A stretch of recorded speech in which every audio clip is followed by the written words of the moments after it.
A estupidez é um inimigo mais perigoso contra o bem do que a maldade. Quem escreveu isso foi Bonhoeffer, um pastor, teólogo alemão muito famoso, e ele tinha muita propriedade para falar. Ele foi uma pessoa que se posicionou contra o regime nazista desde o seu início e acabou sendo executado em um campo de concentração, poucos dias antes da guerra acabar. E esse homem viu seu país cheio de engenheiros, inventores e artistas apoiar o início desse regime. E é por isso que ele escreve dizendo que a estupidez é mais perigosa do que a maldade. Bonhoeffer explica que a maldade pode ser detectada mais facilmente e ela pode ser combatida através de leis e através do uso da força. Mas nós estamos impotentes diante da estupidez, porque contra a estupidez nem as leis e nem a própria razão tem efeito algum. E é até o contrário, a pessoa estúpida, segundo ele, é teimosa e irritadiça. Tentar dialogar com ela racionalmente pode fazer com que ela se irrite e parta para o ataque. Para combater esse mal, o autor fala que o primeiro passo é entender o que é a estupidez. E a gente precisa notar, segundo ele, que ela não é uma falha intelectual, não é um problema da mente. Antes, é uma falha moral,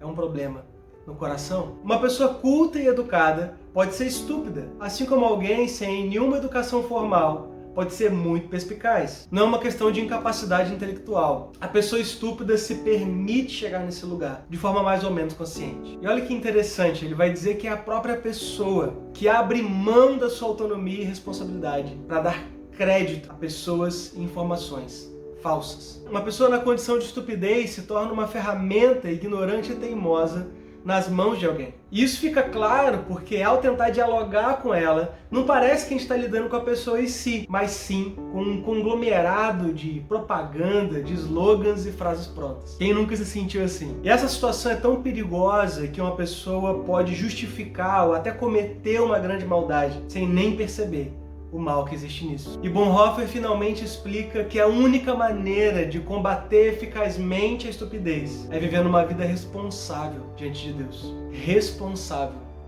Responsabilidade. Porque a vitória sobre a estupidez se dá através de uma liberação interna. Então eu já quero te dar uma boa notícia e te dizer que tem uma estupidez, tem um tipo de estupidez que você pode vencer hoje.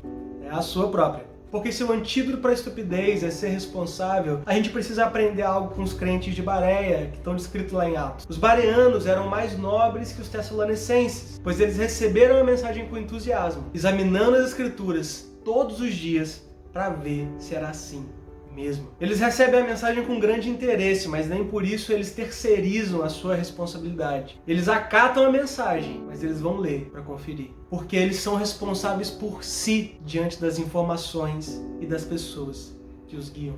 Meus amigos, se a gente acata todo tipo de informação sem conferir se as coisas são de fato exatamente assim, então a gente está entregando a nossa autonomia a terceiros e certamente nos fazendo estúpidos. Nenhum ser humano teve tanto acesso à informação quanto você tem agora aí na tela desse computador ou na palma da sua mão nesse smartphone. E acesso nem é a palavra certa, né? Tá mais para um bombardeamento de informações. Às vezes não dá nem para escapar. E se a gente se apresenta irresponsavelmente diante desse mar de conteúdo, certamente seremos feitos estúpidos por alguém. Tem muita gente por aí contando com isso, para te fazer um fantoche religioso, político, para roubar a sua atenção, roubar seu dinheiro. Porque é exatamente o crédito que nós damos a essas informações e pessoas que legitimam e fortalecem o poder delas. Como Bonhoeffer diz, o poder de um depende da estupidez do outro. De modo que tem muito líder medíocre, muito conteúdo falacioso, muito falso profeta que está sendo sustentado pela nossa estupidez. Meus amigos, se a gente delega para os outros o nosso modo de viver,